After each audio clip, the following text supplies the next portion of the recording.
Pitbike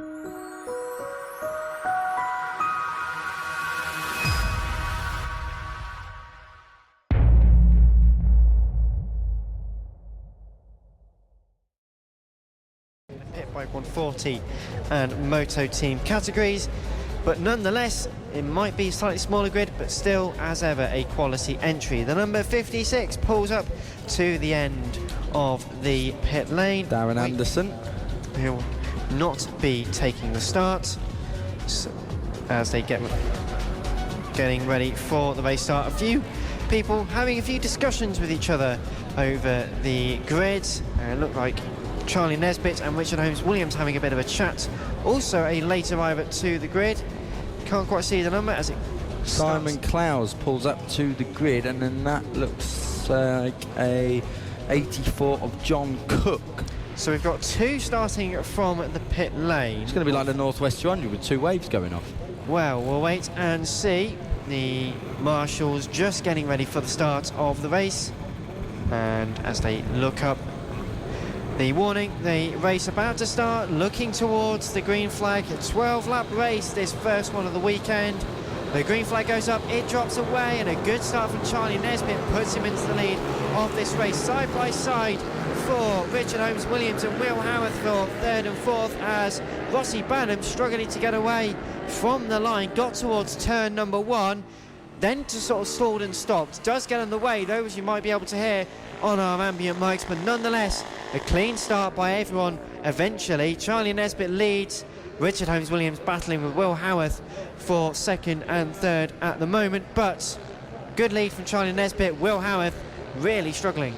They seem to be taking it a little bit tentatively. I don't know if it's raining again out there, but definitely, to me, Charlie Nesbitt's going off very, very well, but everyone else just down the field taking it a little bit steady. Not raining, we hear. Nothing out on the precipitation front as it's side by side. Last corner there, that was Richard Holmes-Williams coming down into the penultimate corner, trying to get a move done on Jamie King. Richard Holmes-Williams can see Charlie Nesbitt clearing off on the grass. He's dirt tracking. Wrong sport. Richard Holmes-Williams foot down. He'd lose marks for that in trials as well. So Richard Holmes-Williams doing about every other motorcycle racing sport apart from this. Well, giving it a good go, we've also got a rider with us to help us talk through the rest of the Pitbike 140 and Moto team race. First of all, if you just introduce yourself and what we might normally have you on. Yeah, my name is Harvey Carriage and I usually race in this race. I also race in the British Talent Cup and do BSB Moto Star. So Harvey, how come you're not out this weekend in the race? Well, FP1 on Friday I crashed going into the first corner and I broke my collarbone. Oh dear. Yeah. Is collarbone breaking a bit of a trendy thing at the moment? Because Johnny Garner's done the same 2 weeks ago. I'm just wondering if I should be joining in with this fashion. Yeah. But nonetheless, Charlie Nesbitt leads 3.6 seconds ahead of Richard Holmes-Williams and Jamie King. Jamie King 0.8 of a second behind Richard Holmes-Williams for second place over the line. They're two really hard racers. Yeah, they're really good to race with as well because you always have a good battle and there's always someone who ends up like on the floor in the end. Well, hopefully that doesn't happen in this race itself, but the conditions very difficult out there.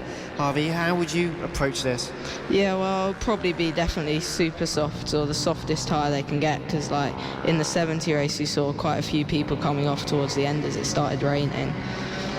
And Charlie Nesbitt now even quicker, 49.7 the best lap, last lap of a 50.0, really setting into a good rhythm. Richard Holmes-Williams still in second ahead of Jamie King, although we've got Will Howarth and John Buckle fighting for fourth and fifth. Simon Clowes starting to close in as well. Simon Clowes having a really good ride out there at the moment, sixth. Sam Clowes in ninth. That's normally not the way we see it. It's normally the opposite way around, or at least they're very, very close together. But Simon Clowes at the moment showing his son how it's done. 7th is Jason Pugh, 8th Sean Whittaker, Sam Clowes 9th, Rossi Banham in 10th place. Mark Prattley giving Andrew Giles a bit of a headache really now.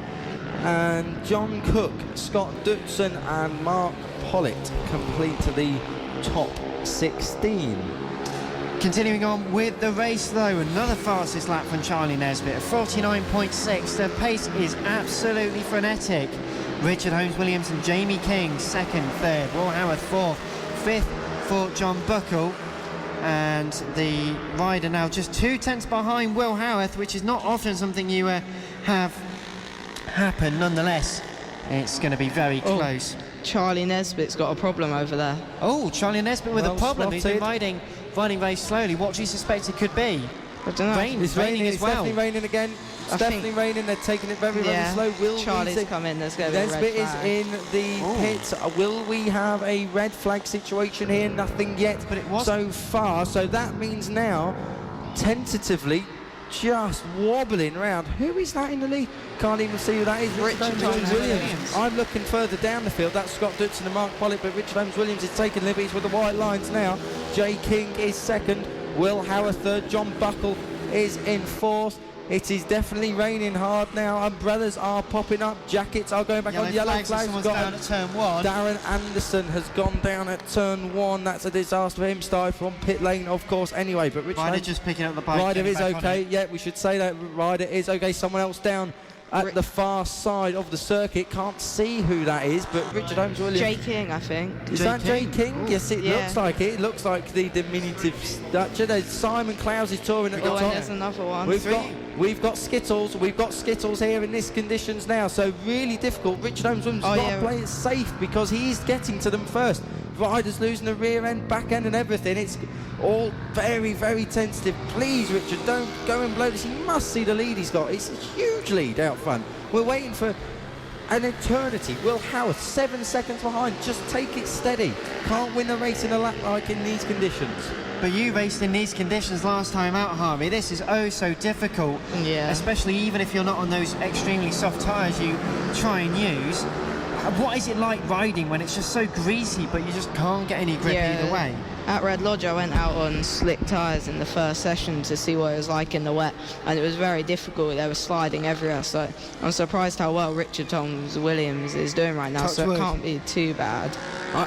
For me, there's no other way I can explain. Oil down at turn 1 as well. I don't know if that's oil, if it's lack of adhesion. That's normally what that flag is. Very old school would be oil. But the only way I can explain to listeners of how ride on a wet circuit is on dry tyres without being a bike rider is if you have no tread on your trainers and you're walking down a precinct in a shopping centre, it's just wet and you've got no grip, you're just walking on edge, taking it so tentatively.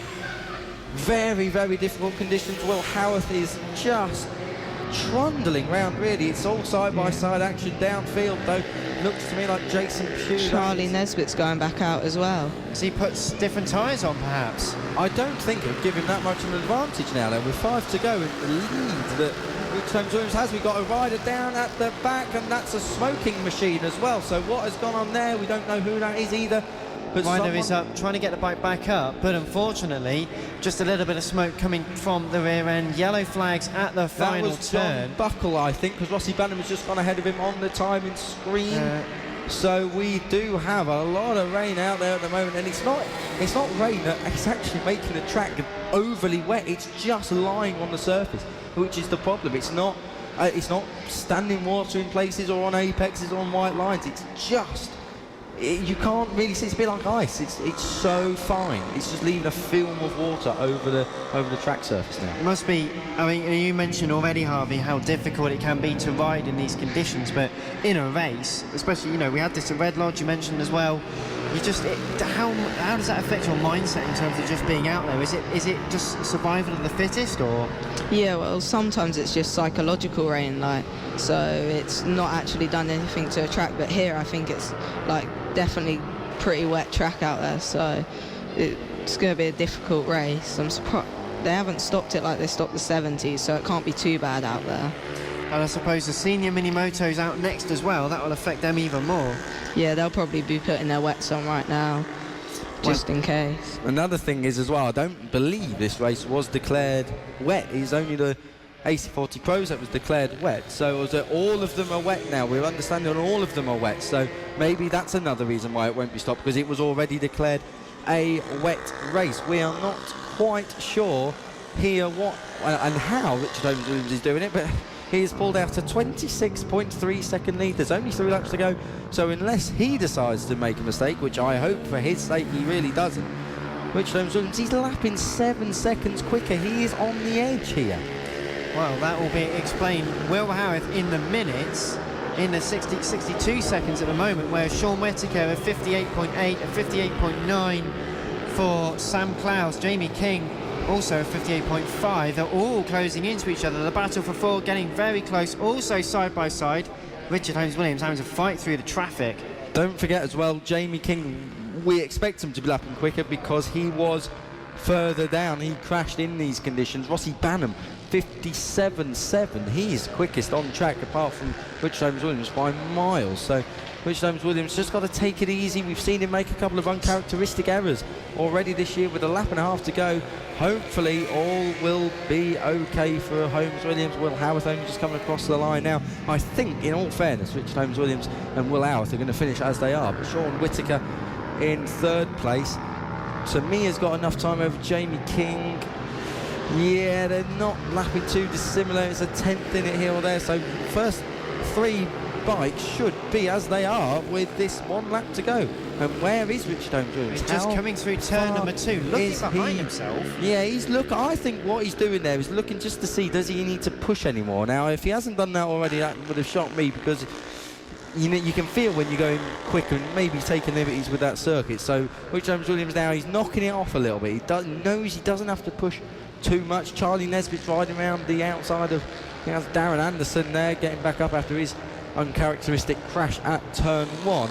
But Richard Holmes-Williams not wanting to get dicing with any traffic. He is almost a whole lap ahead of Will Howarth, if we are following this right, and I believe we are. Will Howarth starts his last lap now. Sean Whittaker is closing massively, 2.4 seconds, so maybe the first 3 should all be on the podium. In what order, maybe the question. Richard Holmes-Williams, well, that's a job done for him, cruising to the win. So Richard Holmes-Williams takes his first win in this class this year.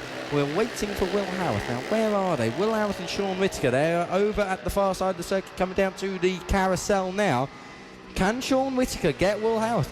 He can definitely see him. Will Howarth is riding very, very slowly here. Sean Whittaker is much, much quicker, visually quicker, as they come through turn 7. Down into the S's now, the snake section. It might be a move lined up at the last corner. Sean Whittaker for 2nd position is going to have to try and pass Will Howarth. He's not going to get it at the last corner. It might be a run to the line. Sean Whittaker's going to try, but nothing this time. Will Howarth does hold on to 2nd place. Ahead of Sean Whittaker, 4th will be Jamie King. There he goes, ahead of Sam Clowes. So despite not being ahead of his dad at any other point this weekend, Sam Clowes completes the top 5. What a weird race that one was then. Easy come, easy goes came very easily for Richard Holmes-Williams in tricky conditions. 45.3 seconds. That's correct, ladies and gentlemen. Got to be the biggest win of the year. 45.3 seconds, the win ahead of Will Howarth.